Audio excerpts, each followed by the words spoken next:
पूर्णमदः पूर्णमिदं पूर्णात् पूर्णमुदच्यते पूर्णस्य पूर्णमादाय पूर्णमेवावशिष्यते।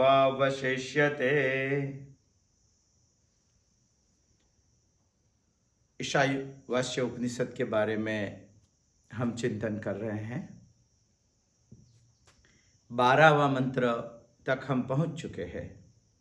11वां मंत्र तक के हमने अध्ययन करे हैं। ईशावास्य उपनिषद ने पूर्वे बताया है हमें कि शुद्ध अंतःकरण वाले लोग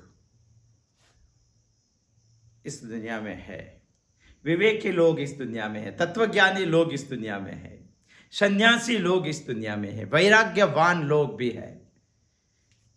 जो शुद्ध अंतःकरण वाले हैं वो वैराग्य वाले हैं, जो सन्यासी है, जो विवेक ज्ञानी वाले हैं, जो तत्वज्ञानी वाले हैं, इसके लिए ईशावास्य उपनिषद ने पहला मंत्र बताया है और इनके साथ वृत्तिभूत 3 से 8 तक का मंत्र बताया है। यह मंत्र के बारे में हमने पहले सोच चुके हैं। ईशावास्य उपनिषद ने फल भी बताया है, ब्रह्म विद्या। वैसे तो सामान्यतः ब्रह्म विद्या ये उपनिषद का साध्य है। सामान्य सोच में साधन पहले बताया जाता है, साध्य बाद में बताया जाता है, मगर ईशावास्य उपनिषद में थोड़ा बहुत उल्टा है। यहां साधन बाद में बताया है, साध्य पहले बताया है। साध्य माने ब्रह्म विद्या, इसीलिए तो ईशावास्य उपनिषद ने पहले बता दिया, ईशावास्यमिदं सर्वं यत्किंच जगत्यंजगत्। यह जगत को ईशा से आच्छादित करना चाहिए। मगर हमें ये बार बार प्रश्न खड़ा होता है कि कहां तक आच्छादन करना है हमें। तो ईशावास्य उपनिषद हमें बता रही है कि जब तक जगत हमें दिखाने का बंद नहीं हो जाता है तब तक आच्छादन करते ही रहना है। जब तक ऐसा दिखाई देने वाला बंद नहीं होता है तब तक आच्छादन कहते रहना है।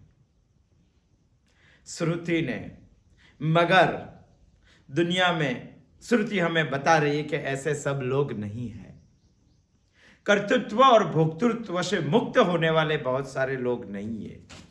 जो कर्तृत्व और भोक्तृत्व को रखकर कुछ करना चाहते हैं, इसके लिए ईशावास्य उपनिषद ने साधन उपनिषद बताया है, दूसरा मंत्र। इसके वृत्ति स्वरूप हमें बताया है 9 से 18 मंत्र। कुर्वन्ने वेह कर्माणि जिजीविषेत् सतं शमा। इसमें श्रुति हमें बता रही है कि 100 साल तक जीने की इच्छा रखनी चाहिए और कर्तृत्व करते ही रहनी चाहिए। वैसे कर्म के 2 प्रकार यहां उपनिषद की दृष्टि से हम पढ़ेंगे।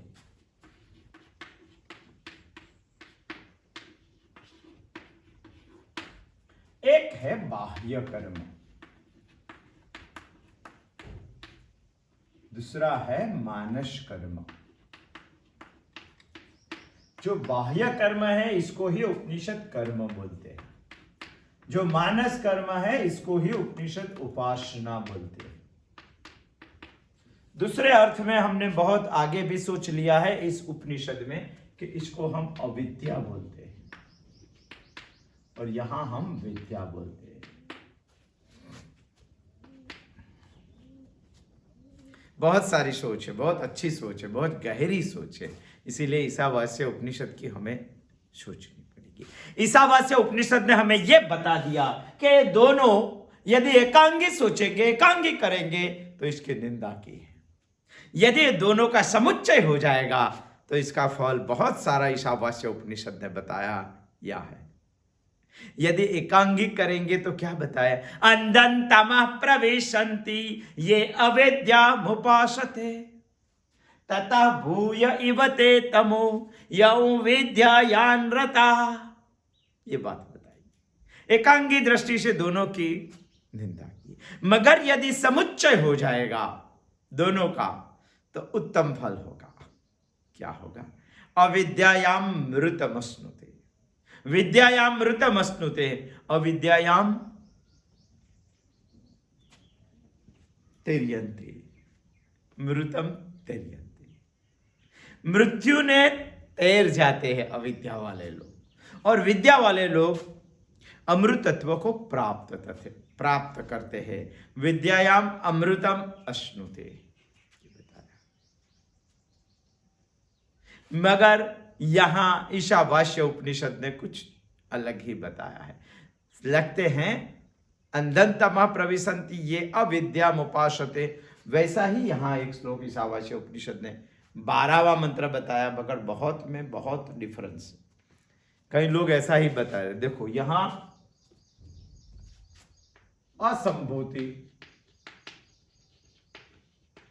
और संभूति, ये दो ही शब्द अलग है। आगे अविद्या और विद्या, ये दो ही शब्द अलग है। अंधन्तमः प्रविशन्ति ये अविद्यामुपासते, अंधन्तमः प्रविशन्ति ये असम ये संभूतिमुपासते, ततो भूय इव ते तमो संभूतिन्यां परा विद्यायाम परा। यहां संभूति शब्द है, विद्या की जगह यहां संभूति शब्द है, अविद्या की जगह यहां असंभूति शब्द है। अंधन्तमा प्रवेशन्ति ये संभूति ये असंभूतिमुपासते, ऐसा कुछ शब्द होता है। हमें इसके बारे में सोचने, मगर ये शब्द सोचने से पहले हमें ये सोचना पड़ेगा कि पहले अविद्या बताया था, अभी असंभूति बताई। यहां भी संभूति और असंभूति एकांगी होगी तो इसकी श्रुति ने निंदा की है, वो तो हमें पहले से ही सोच लेना चाहिए। ये प्रश्न भारत के लोगों में बहुत ज्यादा होते हैं, एकांगी हो जाते हैं, समुच्चय होना चाहिए। एकांगी तो ईशावास्य उपनिषद यहां निंदा कर रही है। जैसे कि यहां बहुत सारे लोग ऐसे रहते हैं जो बोलते हैं मैं हॉस्पिटल चला रहा हूं, मैं स्कूल चला रहा हूं, मैं अनाथ आश्रम चला रहा हूं, मैं वृद्धाश्रम चला रहा हूं, मैं अन्न क्षेत्र चला रहा हूं, मैं सदाव्रत ये सब कुछ चलाने वाले बहुत सारे लोग इस देश में हैं।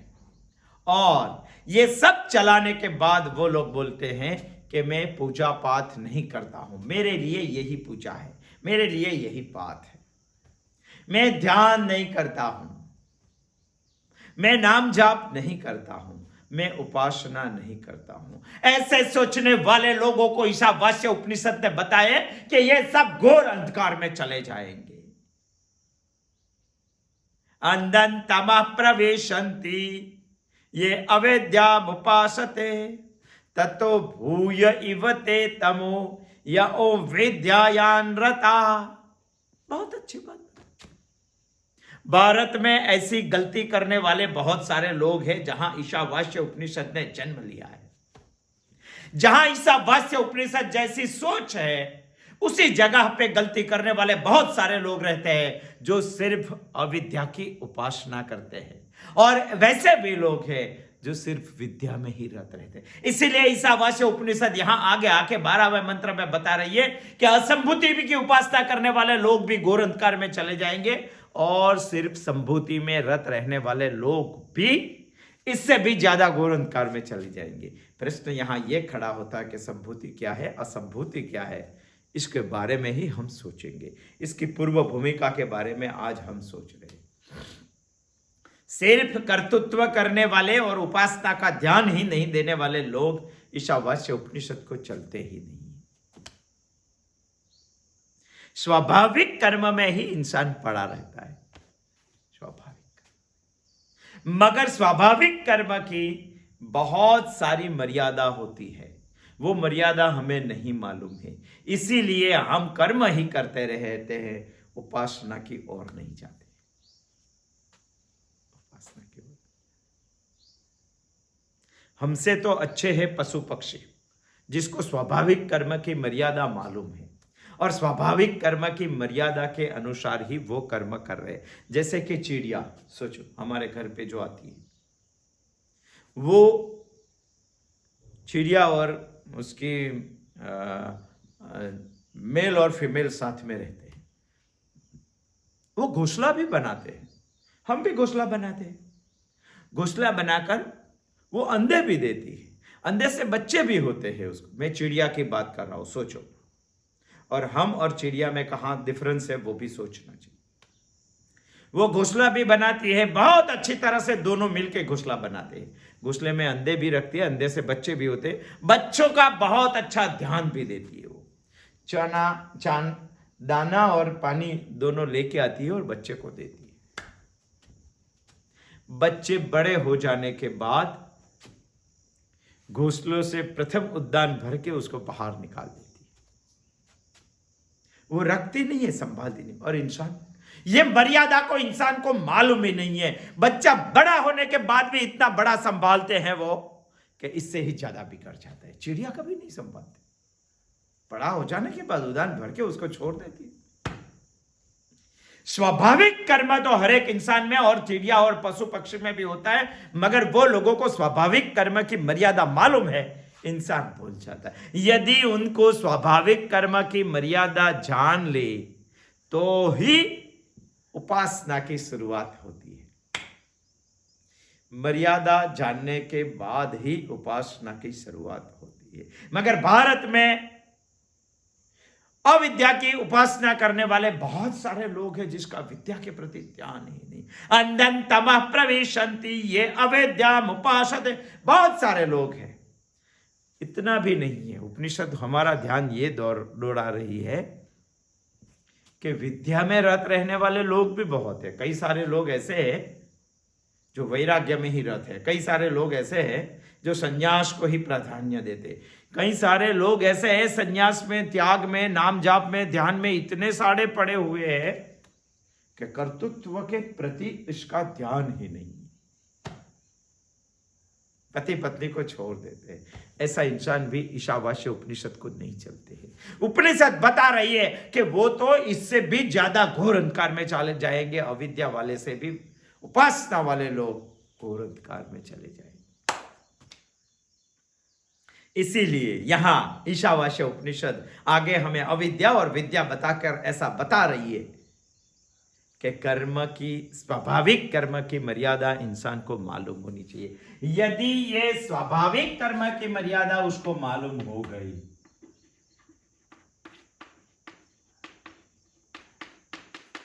तभी ही उसको उपासना की जरूरत लगती है, उपासना की ओर दौड़ता है, उपासना को कुछ ढूंढने के लिए जाता है। मगर हमें प्रश्न ये होता है कि हमें कर्म करना चाहिए, उपासना भी करनी चाहिए, दोनों का समुच्चय ही होना चाहिए।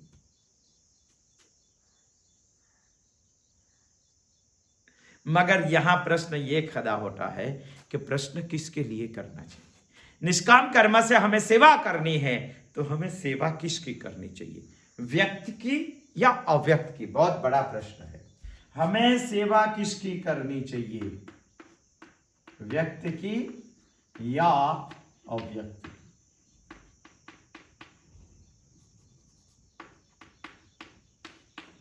ये प्रश्न खड़ा।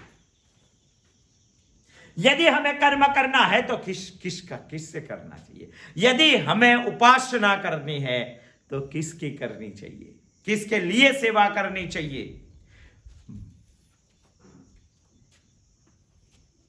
विद्या की या अविद्या की?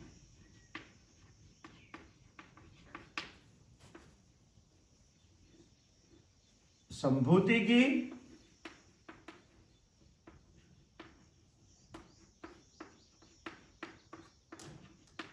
या असंभूति की? यह प्रश्न खड़ा होता है।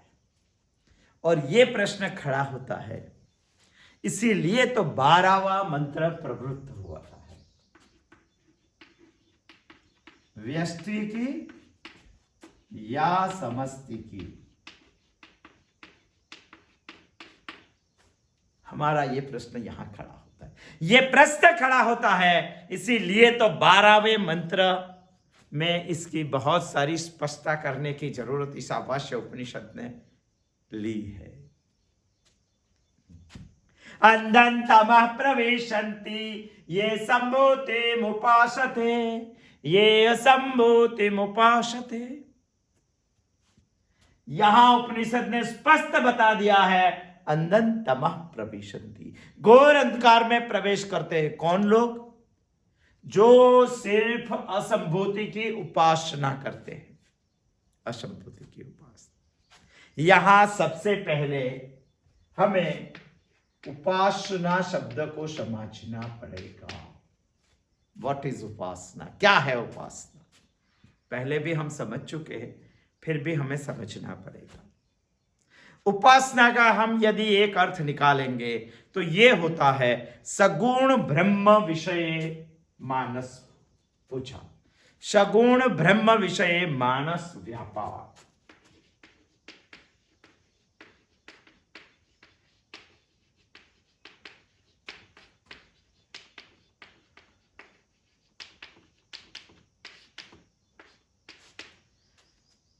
यहां उपनिषद की दृष्टि से हमें इसको ही उपासना मानेंगे, सगुण ब्रह्म विषय मानस व्यापार।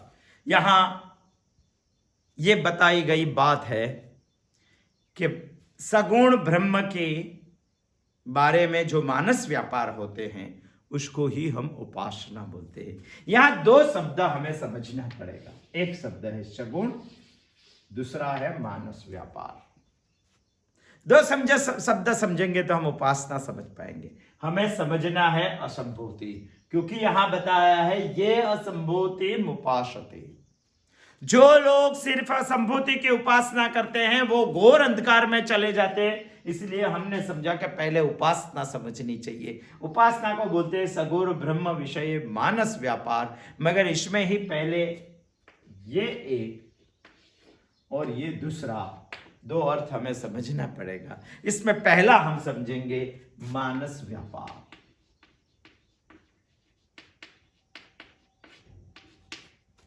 क्या है मानस व्यापार?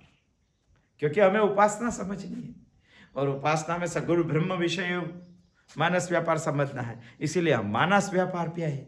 मानस व्यापार माने मन का व्यापार, मन का व्यापार माने मन का व्यवहार। सिंपल दृष्टि से सोचेंगे तो मन का विचार, सोच, इसी को ही हम उपासना बोलते हैं। मगर इसको समझने के लिए एक दो विभाग में हमें समझना पड़ेगा। पहला है कर्म के बारे में मानस व्यापार, कर्म के साथ मानस व्यापार।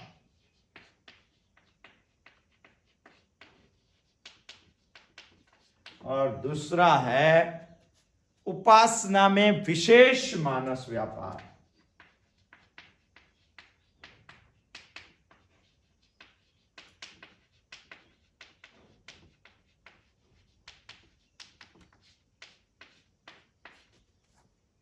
ये दो अर्थ हमें समझने हैं।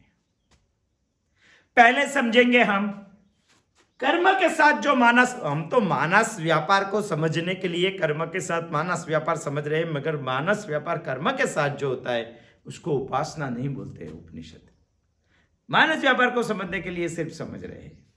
हर एक कर्म में मानस व्यापार तो होता ही है। मानस व्यापार के बगैर का कर्म निष्फल होने की संपूर्णतः शक्यता नहीं है। मानस व्यापार के बगैर का कर्म निष्फल होने की शक्यता है, मगर कर्म बगैर का मानस व्यापार निष्फल ही होता है। बहुत सोचने जैसी बात है।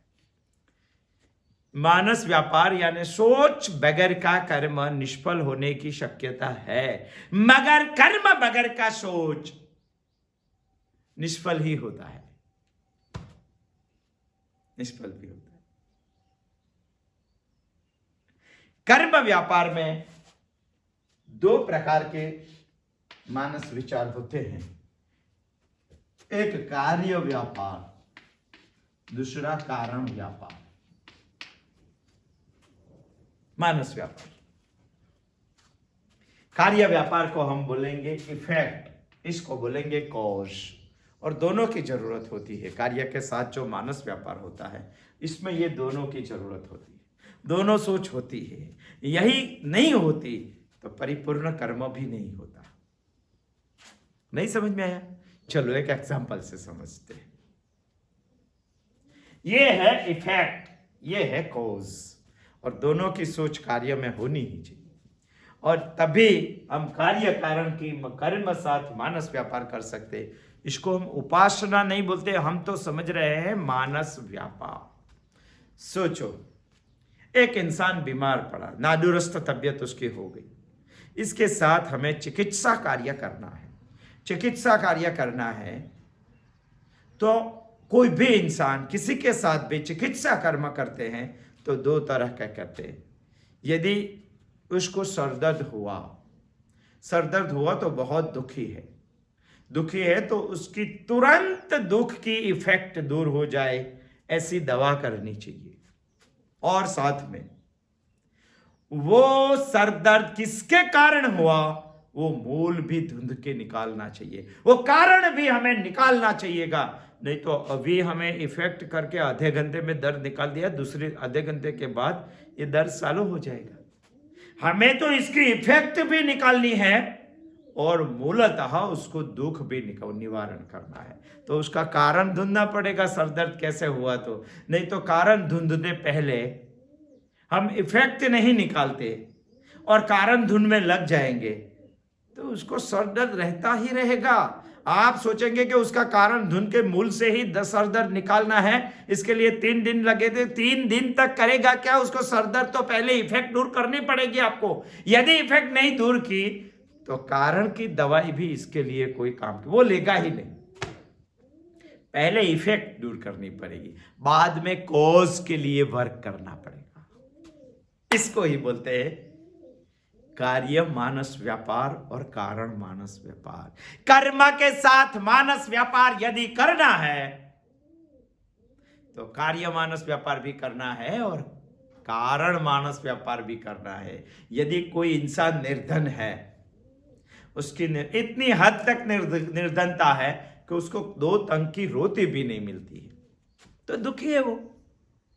यदि उसकी निर्धनता निकालनी है तो आप इसको 1 टाइम की रोटी दे देते, निकल जाएगी क्या? उसकी इफेक्ट दूर की है आपने, मगर उसका कोज भी ढूंढना पड़ेगा। वो कल क्या करेगा? दोपहर का दे दिया तो शाम को क्या करेगा? शाम का दे दिया तो कल क्या करेगा? वो तो इफेक्ट दूर कर दी, मगर आप इफेक्ट दूर करने से पहले यदि इसका कोज निकालने जाएंगे तो वो भी वो स्वीकृत नहीं करेगा क्या? इतनी जोरों से भूख लगी है और आप उसको खाने को नहीं देते हैं और उसके लंबे टाइम की निर्धनता दूर निकालने के लिए उसके पास कुछ बैठ गए और कॉज ढूंढने लगे तो ये चलेगा नहीं। कॉज भी निकालना पड़ेगा और परमानेंट इफेक्ट, तुरंत होने वाली इफेक्ट भी निकालनी। दोनों काम साथ में करने पड़ेंगे। कोई भी कार्य करेंगे तो कार्य मानस व्यापार भी करना पड़ेगा, कारण मानस व्यापार भी करना पड़ेगा, तभी हम कार्य के साथ मानस व्यापार आप कर रहे हैं कि नहीं? हर एक कार्य के प्रति मानस व्यापार कर रहे हैं, इसी को ही मानस व्यापार बोल रहे हैं। हम समझ रहे हैं मानस व्यापार। जैसे कार्य के साथ मानस व्यापार करते हैं वैसे यहां उपनिषद की दृष्टि ये है कि सगुण ब्रह्म के साथ मानस व्यापार कीजिए। इसी को ईशावास्य उपनिषद उपासना बोलते हैं। यही उपासना के बारे में ये मंत्र बताया है। अंधन्तमा प्रवेशन्ति ये असंभूति उपासते। असंभूति की उपासना हम समझेंगे, असंभूति और संभूति को भी। पहले हम उपासना को समझ रहे हैं। एक है कर्म साथ मानस व्यापार, दूसरा है उपासना में विशेष मानस व्यापार। उपासना में विशेष मानस व्यापार क्या है? हम इसके लिए मानस व्यापार ज्यादा करते हैं जो हमसे जब सबसे ज्यादा प्रिय है। हमको सबसे ज्यादा जो प्रिय है इसके लिए सोचना बहुत जरूरी है और ज्यादा सोचते हैं उसको ही बोलते हैं उपासना। उसको ही बोलते हैं विशेष मानस व्यापार। इसी को ही ईशावास्य उपनिषद उपासना बोलती है, सबसे प्रिय। मगर हमें यह सोचना चाहिए कि इंसान को विशेष मानस व्यापार, जिसको उपनिषद उपासना बोल रही है,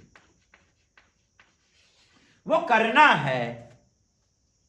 तो उपनिषद ने बता दिया, हमारे शास्त्रों ने बता दिया कि जो सबसे ज्यादा प्रिय होते हैं, इसके बारे में हम विशेष मानस व्यापार करते हैं, ज्यादा मानस व्यापार करते हैं। मगर यहां प्रश्न यह खड़ा होता है कि इंसान को सबसे ज्यादा प्रिय कौन है? इसका एक ही जवाब है, इसको सबसे ज्यादा प्रिय आत्मा है। मगर हमें यह शंका होती है। क्यों शंका होती है? क्योंकि इंसान सबसे ज्यादा सोच, विशेष मानस व्यापार अनात्मा के लिए करता है। शास्त्र बता रहे हैं कि विशेष मानस व्यापार होना चाहिए, और विशेष मानस व्यापार जो सबसे ज्यादा प्रिय है, इसके लिए होता है। और वो भी बता दिया कि इंसान को सबसे ज्यादा प्रिय आत्मा है। यदि आत्मा सबसे ज्यादा प्रिय है तो इंसान आत्मा के बारे में विशेष मानस व्यापार नहीं करता। विशेष मानस व्यापार तो अनात्मा के लिए करता है। प्रश्न ये खड़ा होता है कि ऐसा क्यों?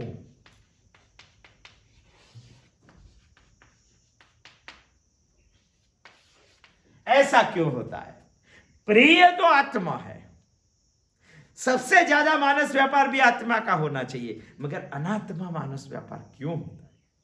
इसके लिए दो भ्रांति हमें घर कर गई है। दो भ्रांति के बारे में हमें सोचना पड़ेगा। यही दो भ्रांति यदि हम में से हट गई तो हम आत्मा का विशेष मानस व्यापार करेंगे।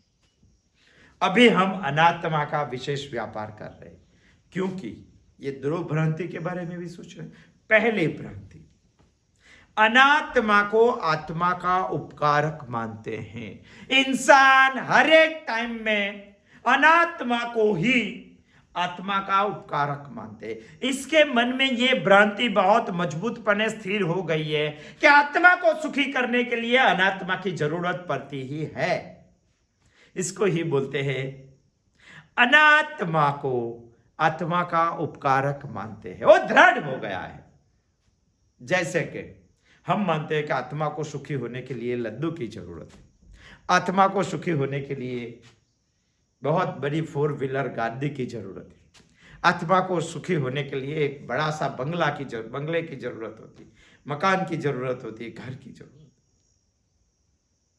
आत्मा को सुखी होने के लिए जमीन जायदाद की जरूरत होती है, आत्मा को सुखी होने के लिए सत्तावान की जरूरत। ये सब जो जरूरत है वो अनात्म जरूरत है। हमारे मन में ये बात स्थिर हो गई कि दुनिया में अनात्मा से ही आत्मा सुखी होता है, अनात्मा ही आत्मा का उपकारक ही। बात हमें दृढ़ हो गई, ये बात हमें निकालनी। ऐसा नहीं है वास्तव में। सभी अनात्मा को आत्मा की जरूरत है, आत्मा को अनात्मा की जरूरत नहीं है, मगर ये भ्रांति हम में स्थिर हो गई। दूसरी भी भ्रांति हम में स्थिर हो गई। ये दो भ्रांतियां स्थिर हो गई। एक दूसरी भ्रांति है, ये है कि जो अनात्मा है वही मैं हूं। शरीर में हूं, इंद्रिय में हूं, मन में हूं, बुद्धि में हूं, अहंकार में हूं। जो मैं हूं ऐसा मुझे दृढ़ हुआ है वो अनात्मा है, और अनात्मा ही मैं हूं। वो भ्रांति भी हमें बहुत गलत तरीके से दृढ़ हो गई है, वो निकाल दीजिए। आत्मा को सुखी होने के लिए अनात्मा की जरूरत है, और जो अनात्मा दुनिया में है वही मैं हूं। ये दो भ्रांति के कारण है। स्वाभाविक तरह से जो प्रिय है, आत्मा ही मुझे प्रिय है। आत्मा मुझे प्रिय है तो आत्मा का ही मानस व्यापार होना चाहिए, मगर यहां वस्तुतः अनात्मा का मानस व्यापार होता है, दो भ्रांति के कारण। यही जो अनात्मा की भ्रांति है वो हमें बांधने वाली है, वही हमें बंधन खड़ा करती है, वही हमें दुख देती है, वही कश्मल खड़ा करती है। कश यानी बांधना, कसना बोलते हैं ना हम। कश यानी बांधना और मल यानी मार। अंतःकरण को माल से बांधने वाली, अंतःकरण को अशुद्ध करने वाली वही अनात्म सोच है हमारी, और वही भ्रांति को हमने मजबूत कर दिया है। वो भ्रांति हमें एक स्कीम दे रही है, मगर वही स्कीम पे हमें विश्वास है। 1% सुख देती है, 99% इसके साथ दुख देती है, फिर भी हमें 1% वाला सुख चाहिए, क्योंकि हम भ्रांति में, क्योंकि हम मानते हैं कि आत्मा को सुखी होने के लिए अनात्मा का ही जरूरत है। हम मानते हैं कि दुनिया में जो अनात्मा है वही मैं हूं, वो निकालना पड़ेगा। जब तक भ्रांति न निकले तब तक श्रुति ने हमें आज्ञा की है, हमें उपदेश किया है, हमें आदेश दिया है कि उपासना करनी ही चाहिए। इसी को ही कहते हैं मानस व्यापार। उसी को ही ध्यान में रखते हुए ईशावास्य उपनिषद ने 12वां मंत्र बताया, अंधंतमा प्रवेशन्ति ये असंभूति उपासते।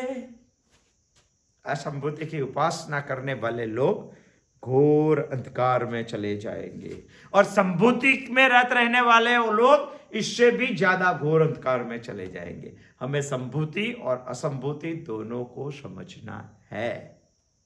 यहां हम उपासना की व्याख्या कर रहे थे, उसी में हमें सगुण ब्रह्म को भी समझना है। क्या है सगुण ब्रह्म? सगुण ब्रह्म माने सोपाधिक इष्ट तत्व, सोपाधिक ब्रह्म। इस जगत में सभी आकार जो मुझे दिखाई दे रहे, वो सब आकार वैसे तो सगुण ब्रह्म ही है। हम भ्रांति निकाले तो वैसे सोचेंगे तो इस दुनिया में अवतार लेने वाले सभी अवतार, सभी ऋषि, सभी मुनि, सभी संत, इस दुनिया में जितनी दिखाई देती है वो सब मूर्तियां। इस दुनिया में माया से इस दुनिया का सर्जन करने वाला सर्जन पुरुष, इस दुनिया में जिसको हम मानते हैं वो विराट पुरुष, ये सब सगुण ब्रह्म है। ये सगुण ब्रह्म का मानस व्यापार हमें करना चाहिए। इसी को ही हम बोलते हैं विशेष उपासना। हमें उपासना क्यों करनी चाहिए, विशेष उपासना क्यों करनी चाहिए? क्योंकि विशेष उपासना ही हमें अनात्म चिंतन से मुक्त करवाती है और आत्म चिंतन को जोड़ती है। कहां से हमें यह विशेष उपासना शुरू करनी चाहिए? हमारे मन को जो अनुकूल और अनुरूप होता है वहां से हमें विशेष उपासना की शुरुआत करनी चाहिए। और कहां तक करनी चाहिए? जहां तक संभूति और असंभूति का समुच्चय न हो जाए वहां तक विशेष उपासना करनी चाहिए। इसीलिए ईशावास्य उपनिषद हमें 12वें मंत्र में बता रही है कि संभूति और असंभूति दोनों ही घोर अंधकार में ले जाने वाले बात है, मगर पहले हमें संभूति और असंभूति को समझना पड़ेगा। बाकी ये बात तो हम विद्या से भी समझ गए, अविद्या से भी समझ चुके थे।